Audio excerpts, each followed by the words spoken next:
Hola amigos, ¿cómo están? Espero que muy bien. Yo soy el Dr. Rojas y hoy día vamos a conversar de resistencia a la insulina. La resistencia a la insulina se definiría como la respuesta subnormal a concentraciones normales de insulina. Para efectos prácticos, para hacerlo más fácil, cuando una persona tiene la cantidad normal de insulina, pero el cuerpo no responde como debería responder, generando un mal manejo de la glicemia, del azúcar en la sangre. ¿Ya? Eso es lo que definiríamos como una resistencia a la insulina. Como para yo contarle un poquito de historia, las primeras veces que se ocupó este término de resistencia a la insulina, se utilizó en pacientes que se sabía que eran diabéticos, que se les estaba administrando insulina, por lo tanto hablamos de los años 1922, y que en esos pacientes, cuando les administraban la insulina, respondían en forma deficiente y empezaban a hacer una resistencia a la insulina, que además era impura, que era muy distinta a la insulina que usamos ahora, pero esa insulina tenían una mala respuesta y a ellos se empezaron a llamarle resistente a la insulina. De ahí algunas cosas han ido variando y tenemos finalmente la definición de que es una respuesta normal. Por lo tanto, actualmente la mayoría de las personas que tienen de verdad resistencia a la insulina no son diabéticos, pero tienen más posibilidades de serlo si es que estos pacientes no se cuidan. Generalmente un paciente que tiene resistencia a la insulina que no se cuida adecuadamente puede terminar teniendo una diabetes tipo 2. Las causas de la resistencia a la insulina pueden haber varias. Lejos la más importante es la obesidad, el aumento de grasa en el cuerpo. Lejos la obesidad es la causa más importante de la resistencia a la insulina. Pero hay más, ¿ya? Por ejemplo, situaciones de estrés, el aumento de las catecolaminas o hormonas del crecimiento o glucagón o alguna serie de movimientos hormonales se alteran generando entonces resistencia a la insulina. Algunos fármacos, los corticoides, lejos los que más pueden generar resistencia a la insulina e incluso diabetes en relación a los corticoides, alteraciones de la glicemia por el uso de los corticoides.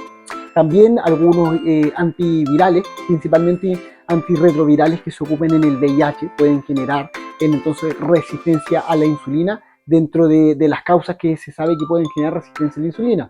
Tenemos también causas relacionadas con el embarazo, durante el embarazo puede generar más resistencia a la insulina.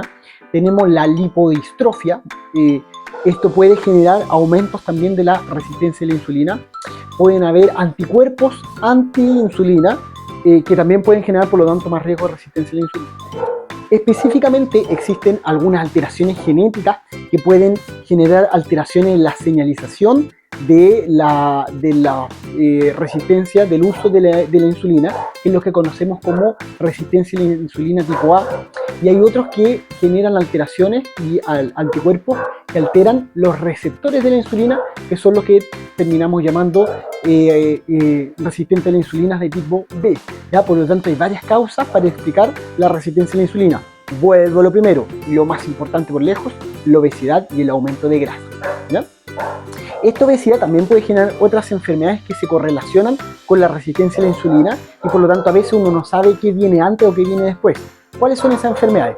El síndrome ovario poliquístico, el hígado graso, pueden aumentar el riesgo de resistencia a la insulina, la obesidad abdominal, porque la obesidad es una cosa que el aumento en todo el cuerpo, pero la grasa acumulada en el abdomen, que en el fondo lo que llamamos obesidad abdominal, por sí solo también es un riesgo de formar resistencia a la insulina. El síndrome metabólico también puede generar más riesgo de tener resistencia a la insulina. De hecho, la resistencia a la insulina es parte del síndrome metabólico.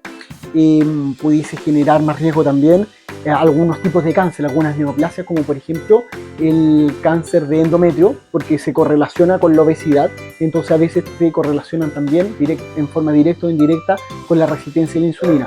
Por lo tanto, hay varias causas que favorecen la formación de resistencia a la insulina y a futuro de diabetes si es que la persona no se cuida.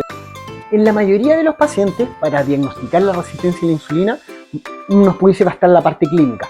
Generalmente uno lo asocia a obesos que tienen ya trastornos en general con la presión, obesidad abdominal, alteraciones en general en el colesterol y algunos puntos de hiperglicemia. ¿Ya? Todos esos son puntos que a uno le permiten pensar en que un paciente pueda tener resistencia a la insulina. Y hay dos signos que uno ve muy habitualmente, que se ven en el cuello, que son la acantosis nigricans y los acrocordones. o sea, cuando se pone más oscuro y muchas veces un poco acartonado, que es la cantosis nigricans, y esos lunares como de carne que pueden aparecer, es lo que llama uno acrocordones. Ya esos son signos clásicos que uno puede ver en la resistencia a la insulina. Para hacer el diagnóstico ya con exámenes, que en el fondo como uno lo debería estudiar, uno muchas veces toma curvas de glucosa, que la hace glucosa e insulina, y ahí uno pudiese determinar los niveles de insulina, pero uno probablemente lo que más toma es un examen que se partió utilizando desde lo clínico, es el OMA, el con H, HOMA. ¿Ya? Ese examen en el fondo nos daba valores de referencia que nos permiten hacer el diagnóstico de la resistencia a la insulina en un paciente y con el diagnóstico poder partir entonces algún manejo. El manejo de la resistencia a la insulina es similar como el manejo que uno utiliza en los pacientes diabéticos. O sea, uno recomienda un régimen bajo en azúcares simples, ¿ya? Preferir por lo tanto azúcares más complejas, evitar la azúcar refinada, los dulces en general, las golosinas, todos los alimentos que actualmente tienen sello alto en azúcar son los alimentos que debería evitar un paciente diabético y también un paciente entonces con resistencia a la insulina. Antes se utilizaba esto como un manejo directo y que no requerirían otra cosa, y si tenían un buen régimen, daban bien de inmediato. Actualmente uno siempre que tiene un paciente con resistencia a la insulina prefiere partir con algún fármaco que ayude con la resistencia a la insulina, y ahí el mejor medicamento es la metformina, y me imagino que los que tengan ya resistencia a la insulina lo conocen. La metformina es un buen medicamento para la resistencia a la insulina. El problema que tiene es que tiene altos síntomas digestivos, genera dolor abdominal, diarrea, la mayoría ceden después de un tiempo de usarlo, pero muchos pacientes tienen un síntoma persistente. Uno le puede sumar omeprazol o ranitidina y en algunos cede, pero en algunos pacientes hay que terminar cambiándoles a otro fármaco o usando alguna otra metformina que sea más recubierta, que sea de liberación más prolongada y que permita, por lo tanto, disminuir los síntomas en relación a el uso de la metformina. Cosas que uno debiese recomendar en el manejo son los manejos a través de los hábitos.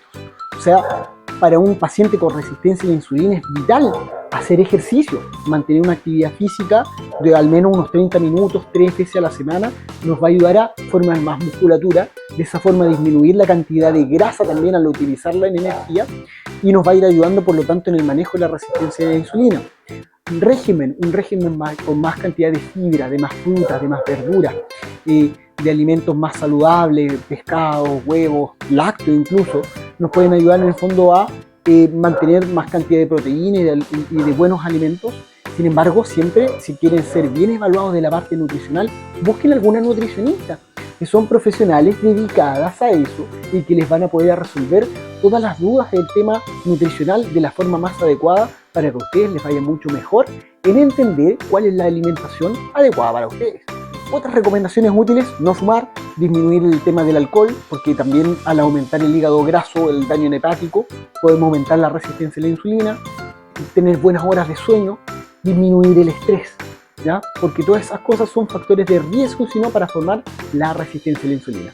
Y amigos, nos vemos entonces en un próximo video. No olviden compartirlo con sus seres queridos y cualquier duda déjenmela abajo en los comentarios. Nos vemos en un próximo video.